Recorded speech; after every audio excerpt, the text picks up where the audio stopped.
പുതിയ മമ്മൂക്കയുടെ ഫിലിമിൻ്റെ കാര്യം പറഞ്ഞിരുന്നല്ലോ. അതെ, ശേഷം എന്നറിയാം കൂടുതൽ വിശദീകരിക്കാനുള്ളൊരു അവസ്ഥയിലായിട്ടില്ല. ഫസ്റ്റ് ലുക്ക് പോസ്റ്ററും ടൈറ്റിൽ ലോഞ്ചൊക്കെ ജസ്റ്റ് ആയിട്ടല്ലേ ഉള്ളൂ. ഗൗതം മേനോൻ സാറിൻ്റെ ആദ്യത്തെ മലയാളം ചിത്രം, മമ്മൂക്കാൻ്റെ കൂടെ എൻ്റെ രണ്ടാമത്തെ ചിത്രം. പക്ഷേ ഇതിലെനിക്ക് മമ്മൂക്കാൻ്റെ കൂടെ കോമ്പിനേഷനുള്ള ചിത്രമായിരുന്നു. അത് ഒരുപാട് സന്തോഷം. സാറിൻ്റെ കൂടെ നിന്ന് കുറേ പഠിക്കാനായിട്ടൊക്കെ സാധിച്ചു എന്ന് എനിക്ക് തോന്നുന്നു. ജസ്റ്റ് ഷൂട്ട് കഴിഞ്ഞതേ ഉള്ളൂ. ഇനി ഓണം കഴിഞ്ഞിട്ട് ചിലപ്പോൾ ഒരു 1-2 ദിവസം കൂടി കാണും.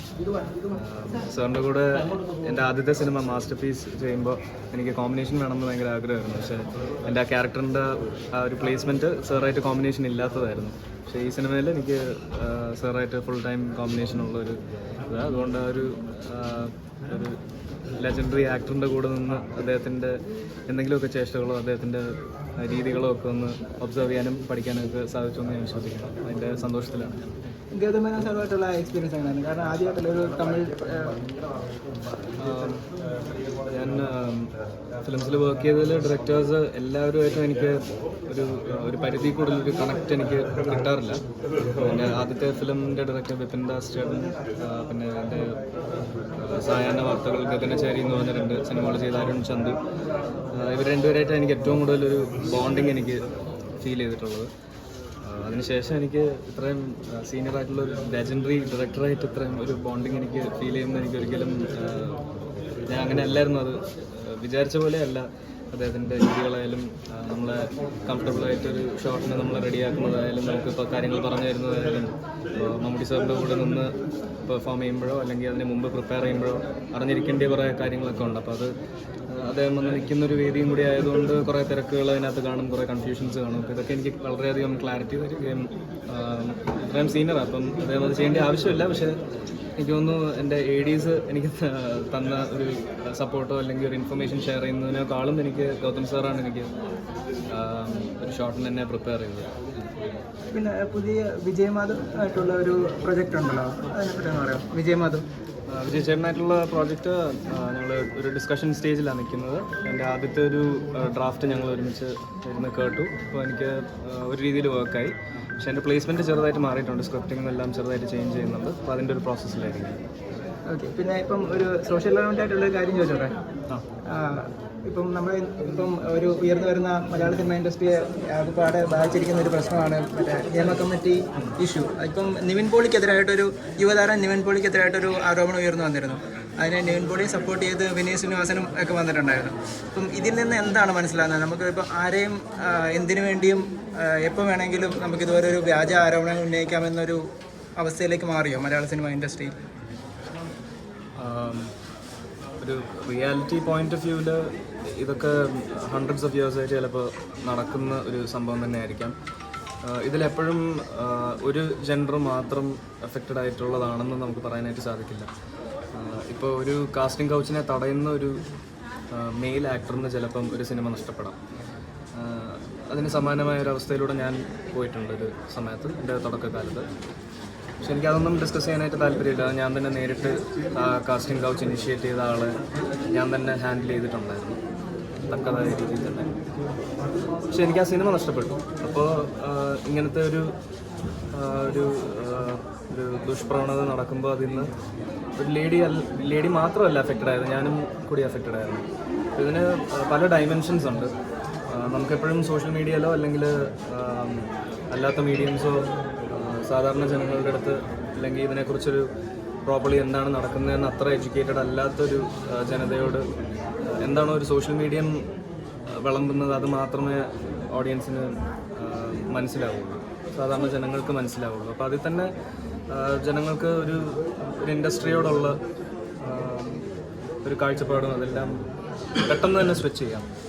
ഇപ്പം അങ്ങനെ ഒരു സ്വിച്ചിൽ നിൽക്കുന്ന സമയത്താണ് നിവിൻ ചേട്ടനെതിരായിട്ട് ഇപ്പോൾ അത് വ്യാജമാണെന്ന് പറയുന്ന ഒരു ഇത് വരുന്നതും ആ ടേബിൾസ് ടേൺ ചെയ്യുന്നത്.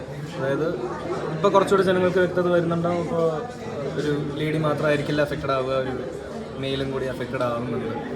വിക്ടിം ആവാൻ 2 കൂട്ടർക്കും സാധിക്കുന്നുള്ളത്. പിന്നെ ഒരു സ്റ്റേജ് ഉള്ളപ്പോഴാണ് ഈ ഒരു വിഷയത്തെ പറ്റി പുറത്തോട്ട് വരാനായിട്ട് ആൾക്കാർ തയ്യാറാവുന്നത്. പക്ഷേ ആ സ്റ്റേജ് ഈ പറഞ്ഞ അവർ അഫക്റ്റഡ് ആയ വിക്ടിമായ ആ ഒരു അവസ്ഥയിലൂടെയാണ് അവർക്ക് ആ സ്റ്റേജ് ലഭിച്ചത്. അവിടെ നിന്നുകൊണ്ടാണ് ഇപ്പോൾ അവർ വിക്ടിം ആകുന്നത്. ഇതൊന്നും ഒരു ഇപ്പോൾ ഈ വിക്ടിമായിട്ടുള്ള ആൾക്കാർ അവരുടെ ഒപ്പം തന്നെയാണ് നിൽക്കേണ്ടത്, അവർ ജെനുവിൻ കേസസ് ആണെങ്കിൽ. പക്ഷേ ഇപ്പം നിവിൻ ചേട്ടനെ പോലെ നിരപരാധിയായിട്ടുള്ളൊരു ആളെന്ന് ഞാൻ വിശ്വസിക്കുന്ന, കോടതിയോ അല്ലെങ്കിൽ അതിൻ്റെ കേസിൻ്റെ പ്രോസസ്സിൽ ഇതിൻ്റെ ലെജിറ്റായിട്ടുള്ള കാര്യങ്ങൾ അവർ തന്നെ തീരുമാനിക്കണം, കോടതി തന്നെയാണ് തീരുമാനിക്കേണ്ടത്. പക്ഷേ എൻ്റെ ഒരു പേഴ്സണൽ, ഞാനെന്നൊരു മനുഷ്യൻ, ഞാൻ കോളേജിലൊക്കെ പഠിക്കുമ്പോൾ നിവിൻ ചേട്ടൻ സിനിമയിൽ വന്ന് ഒരു സ്റ്റാറായിട്ട് ഞാൻ കാണുന്ന, എൻ്റെ ഒരു ഹീറോ ആയിട്ട് കാണുന്ന ഒരാൾക്ക് പുള്ളിക്കാരനിപ്പോൾ ഒരു വിക്ടിമായെന്ന് എനിക്ക് അറിഞ്ഞതിൽ എനിക്ക് വിഷമമുണ്ട്. അപ്പോൾ ഞാൻ നേരത്തെ പറഞ്ഞ പോലെ ഞാനും ഒരു തവണ വിക്ടിമായിട്ടുണ്ട്. പക്ഷേ എനിക്ക് അതൊന്നും ഡിസ്കസ് ചെയ്യാനായിട്ട് എനിക്ക് താല്പര്യമില്ല, കാരണം ഞാൻ തന്നെ അയാളെ നേരിട്ട് ഹാൻഡിൽ ചെയ്തിട്ടുണ്ട്. അപ്പോൾ ഇങ്ങനെ ഒരുപാട് സംഭവങ്ങൾ നടക്കുന്നുണ്ട് നമുക്ക് വിശ്വസിക്കാൻ പറ്റുന്നതിനപ്പുറം.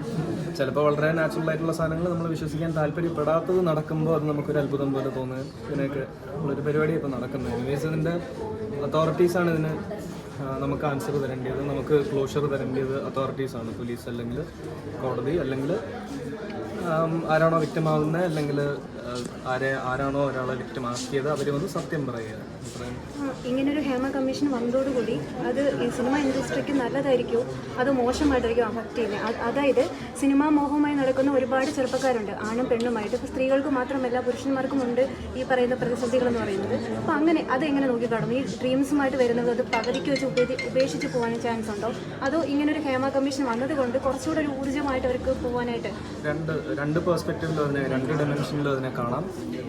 ഇപ്പോൾ ഒരുപാട് വിക്ടിം ആയിക്കൊണ്ടിരിക്കുന്ന ഒരു സെറ്റ് ഓഫ് ആൾക്കാർ ഉണ്ടെങ്കിൽ അവർക്ക് ഒരു സപ്പോർട്ട് സിസ്റ്റം തന്നെയാണ് ഇങ്ങനത്തെ പരിപാടി ഇനി നടക്കില്ല എന്ന് വ്യക്തമാകുന്ന ഒരവസ്ഥ. അല്ലാത്ത പക്ഷം ഇതിനെ ഓവർ യൂട്ടിലൈസ് ചെയ്യാനും ഇതിനെ ഫേക്കായിട്ട് ഇതിനെ ഡീൽ ചെയ്യാനും ഫേക്ക് വിക്ടിം പ്ലേ ചെയ്യുന്ന ആൾക്കാർ അത് നല്ലതല്ല. അത് ഇൻഡസ്ട്രി അനാവശ്യമായിട്ടാണ് ബാധിക്കുന്നത്. ഹൺഡ്രഡ്സ് ഓഫ് ക്രോസ് അല്ലെങ്കിൽ തൗസൻഡ്സ് ഓഫ് ക്രോസിൻ്റെ ഒരു സ്ഥാപനമാണ്. അപ്പോൾ ഒരു മേഖലയെ ചിലപ്പോൾ കയ്യിലുണ്ടാവുന്നയോ അല്ലെങ്കിൽ അതിൽ കുറച്ചുകൂടി കൂടുതൽ ആൾക്കാർ അവരുടെ ഒരു പ്രവൃത്തി കാരണം ഇത്രയും നല്ല ഇൻഡസ്ട്രിയെ മൊത്തത്തിൽ അങ്ങനെ അടച്ചാക്ഷേപിക്കാനായിട്ട് പാടില്ല എന്നും എനിക്കൊരു അഭിപ്രായമുണ്ട്. ഇപ്പോൾ സിനിമ എന്നുള്ള ഇൻഡസ്ട്രി നോക്കുകയാണെങ്കിൽ മലയാളത്തിൽ മാത്രമല്ല ഇങ്ങനെ നടക്കുന്നത്, ഇതിൻ്റെ 10 or 100 ഇരട്ടിയാണ് ബാക്കി ഇൻഡസ്ട്രീസിൽ നടക്കുന്നത്. നമുക്കറിയാനായിട്ട് സാധിക്കുന്നത്, നമുക്ക് കേൾക്കുന്നതൊക്കെ.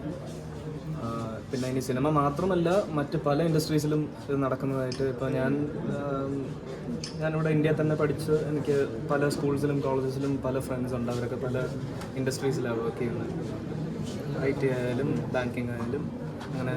അപ്പോൾ ഇവിടെ നിന്നൊക്കെ എനിക്ക് കൃത്യമായിട്ട് ആരൊക്കെ ഏതൊക്കെ രീതിയിലാണ് എങ്ങനെയൊക്കെയാണ് പെരുമാറുന്നത്.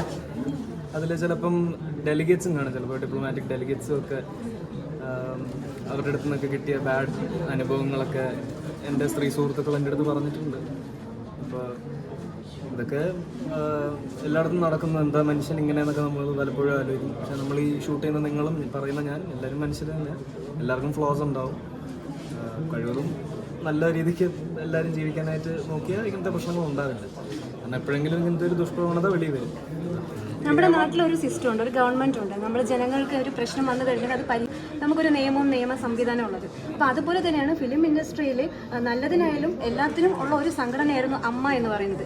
ഇത്തരം ഒരു പ്രശ്നങ്ങൾ വന്ന സമയത്ത് ഒരു മറുപടി പോലും കൊടുക്കാതെ അമ്മ മൊത്തത്തിൽ എല്ലാവരും രാജിവെച്ച് പോയതിൽ, അതായത് നമ്മുടെ ലാലേട്ടനായിക്കോട്ടെ അതിൻ്റെ പിന്നുള്ള എല്ലാവരും, അത് ഒരു വാക്ക് പോലും അവർ മറുപടി കൊടുക്കാതെ ഇറങ്ങിപ്പോയത് ശരിയാണോ തെറ്റാണോ? ഫസ്റ്റ് ഓഫ് ഓൾ ഞാൻ അമ്മയിൽ വളരെ പുതിയ മെമ്പറാണ്. ഇപ്പോൾ അമ്മയിലെ ഒരു ബേബിയാണ് ഞാനെന്ന് വേണമെങ്കിൽ പറയാം. അപ്പോൾ ഞാൻ ഇപ്പോൾ ലാൽ സാറോ അല്ലെങ്കിൽ ഇതിൻ്റെ എക്സിക്യൂട്ടീവ് കമ്മിറ്റിയോ അല്ലെങ്കിൽ ഇതിൻ്റെ പ്രസിഡന്റ് അങ്ങനെ അവരാരെങ്കിലും ചെയ്തൊരു പ്രവൃത്തിയെ വിലയിരുത്താനുള്ള ഒരാൾ ഞാനായിട്ടില്ല. അതാദ്യം തന്നെ. രണ്ടാമത്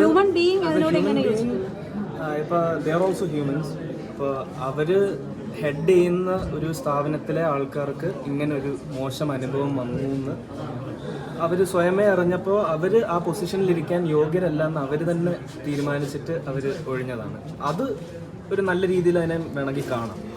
പക്ഷെ അപ്പോൾ ഒരു റെസ്പോൺസിബിൾ ആയിട്ടുള്ള ഒരു ലീഡർ അവിടെ ഇതിന് ആൻസറബിൾ ആയിട്ട് അങ്ങനെ ചിലപ്പോൾ ഉണ്ടാവില്ല. പക്ഷേ again they are also humans. അവർക്കും അവരുടെ ഇമോഷൻസും പ്രൈവസിയും പിന്നെ ഇപ്പോൾ ലാൽ സാറായാലും മമ്മൂട്ടി സാറായാലും സിദ്ദിഖ് സാർ ആര് തന്നെ ആയാലും ഇവരൊക്കെയാണ് നമ്മളിപ്പോൾ ഞാനൊക്കെ നിന്നിട്ട് അഭിനയിക്കുന്ന ഇൻഡസ്ട്രി ക്രിയേറ്റ് ചെയ്ത ആൾക്കാർ. അപ്പോൾ അവരോടുള്ള ആ ഒരു തരത്തിലുള്ള റെസ്പെക്റ്റ് എനിക്ക് മാറ്റി നിർത്തിക്കൊണ്ട് സംസാരിക്കാനായിട്ട് എനിക്ക് സാധിക്കില്ല. പക്ഷേ അഗൈൻ ആസ് എ ലീഡർ ചിലപ്പോൾ ലാൽ സാറ് ഒന്ന് നിന്നിരുന്നെങ്കിൽ നല്ലതായിരുന്നു എന്ന് എനിക്ക് തോന്നി. പക്ഷെ അത് എൻ്റെ പ്രൊവഗേറ്റീവ് അല്ല അത് പറയേണ്ടത്. ഞാനല്ല തീരുമാനിക്കേണ്ടത്, എൻ്റെ ചിന്തയിൽ വരുന്നതല്ല അവർ ചെയ്യേണ്ടത്. അപ്പോൾ അതെല്ലാം അവരുടെ യുക്തിക്കനുസരിച്ച് എല്ലാം കറക്റ്റായിട്ട് തന്നെ ആയിരിക്കും ചെയ്യുക. ലാസ്റ്റ് നിങ്ങൾക്ക് എല്ലാവർക്കും ക്ലോഷർ കിട്ടുമ്പോൾ അവർ ഇപ്പോൾ രാജിവെച്ചത് ശരിയായിരുന്നു എന്ന് ചിലപ്പോൾ നിങ്ങൾക്ക് തോന്നാം. അങ്ങനെയെങ്കിൽ ഇപ്പം ഈ ഒരു വിഷയം ഹേമ കമ്മിറ്റി വന്നതിന് ശേഷം മാധ്യമങ്ങളുടെ ഭാഗത്തു നിന്നുള്ള ഒരു പ്രകോപനപരമായ സമീപനം ഉണ്ടായിരുന്നല്ലോ. ഇപ്പോൾ കഴിഞ്ഞിടയ്ക്ക് അച്ഛനാണെങ്കിലും ആ ഒരു സംഭവം ഉണ്ടായി. കഴിഞ്ഞ കുറേ നാളായിട്ട് അച്ഛന് ഇത് ചെയ്യാറുണ്ട്. ഓക്കെ, അതിന് എന്താ പറയാനുള്ളത്? നല്ല എന്തൊക്കെയോ ഒരു ഓളത്തിൽ ഇങ്ങനെ കുറേ കാര്യങ്ങൾ നടക്കുന്നു ലോകത്തും. ഇവിടെ നമ്മളിങ്ങനെ ജീവിച്ചു പോകുന്നു, അത്രയൊക്കെ തന്നെ ഉള്ളൂ. ഇടയ്ക്കിടയ്ക്ക് ഗൂഗിളിൽ കമൻസ് കാണാമല്ലോ സോഷ്യൽ മീഡിയയിൽ, ചില പോസ്റ്റുകളുടെ ചുവട്ടിൽ അനാവശ്യമായിട്ടുള്ള കാര്യങ്ങൾ പറയുകയും അസഭ്യം പറയുകയൊക്കെ ചെയ്യുന്നവരെ കായികപരമായിട്ട് നേരിടുമെന്നാണ് എൻ്റെ അഭിപ്രായം. ഈ കമൻസിൻ്റെയൊക്കെ സ്ക്രീൻഷോട്ട് എടുത്തുകൊണ്ട് പോയി ഗൂഗിളിനെതിരെ പബ്ലിക് പോസ്റ്റ് ഇടുക. ഞാൻ കമന്റ് അവരതിനേക്കാൾ അനാവശ്യം പറയുന്നുണ്ടോ ഞാൻ ഒരു കുറച്ചെങ്കിലും പറയുന്ന സമയം. ഓക്കെ. Thank you.